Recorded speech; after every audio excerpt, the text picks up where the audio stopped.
Goeiedag,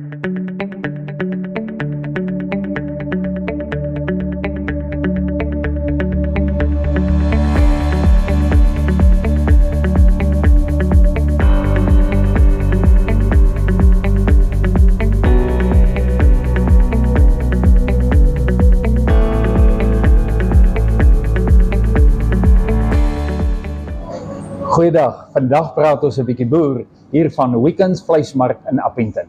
Want hierdie is 'n rooi week. Jy moet hierdie week baie mooi aanteken, want jou vrou, daai liefling in jou lewe, het 'n paar verwagtinge. En as jy die week gaan misstrap, is jy diep in die moeilikheid. Ouens, wanneer ons 'n romantiese date beplan met die liefling in ons lewe, dan is daar 'n paar goed baie belangrik. Onthou, dis 'n rooi week, rooi rose. Uiters belangrik, moenie dit mis nie. En saam met 'n mooi rooi roos, 'n lekker rooi vleis maaltyd. Of jy gaan vir chops en of jy gaan vir steak, baie belangrik, moet net nie in hierdie week met hoender sukkel nie. Jy weet, my pa het altyd gesê, my kind, jy moet versigtig wees vir hoender, hy maak vir jou dom. Jy sal later so dom raak, jy sal tot vis ook eet. Nou, as ons tongerietjies sulke nonsens praat, wil ek vir jou sê, verderf jou vrou met 'n heerlike rooi vleis ete tydens jou romantiese date hierdie week. En vir pudding het ek vir my bruid 'n bietjie rooi vleis georganiseer. Rooi vleis, so 2 weke terug was hierdie ook rooi vleis, maar nou is dit rooi vleis.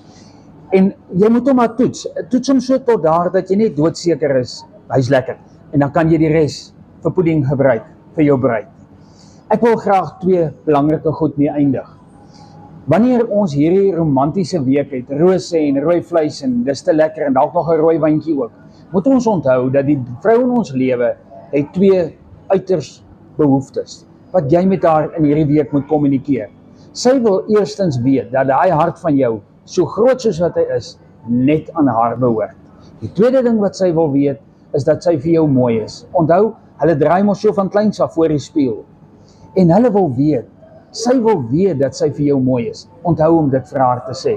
Nou volgende week gaan ek jou 'n groot storie vertel van die 10 koei beginsel. 'n 10 koei vrou. So moenie volgende week mis nie. En geniet Vrydag jou romantiese ete saam met daai liefling van jou lewe. Groete hier van Nooit Gedagte. Baie dankie dat jy saamgekyk het na hierdie episode van Praat 'n bietjie boer. Sal jy asseblief dit ook deel met die vriende. Met groot dank aan die Rooivleisprodusente Organisasie, IntegriSure en Oranje Riviervoere wat hierdie episode moontlik gemaak het.